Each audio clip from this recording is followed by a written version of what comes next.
మేము సందర్శిస్తాం జరిగింది.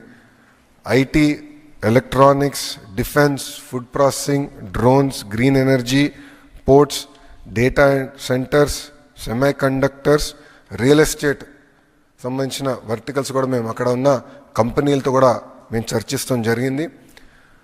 సింగపూర్కి sovereign funds ఉంది. అంటే జిఐసి తమసేక్ అనేది సింగపూర్ సావరెన్ ఫండ్. అంటే సింగపూర్ ప్రభుత్వం ఆ కంపెనీస్లో పెట్టుబడి పెట్టి వాళ్ళ ద్వారా ప్రపంచవ్యాప్తంగా ఇన్వెస్ట్మెంట్స్ చేస్తారు. మన దేశంకి వచ్చేగల ఎయిర్టెల్లో వాళ్ళకి ఇన్వెస్ట్మెంట్ ఉంది. అదేవిధంగా క్యాపిటల్ ల్యాండ్ అంటే హైదరాబాద్లో పెద్ద ఎత్తున వాళ్ళు రియల్ ఎస్టేట్ డెవలప్మెంట్ చేసే సంస్థ, దాంట్లో కూడా వాళ్ళు పెట్టుబడి ఉంది. వాళ్ళ కంపెనీలు కూడా మేము కలుస్తాం జరిగింది. ఒక అండర్స్టాండింగ్తో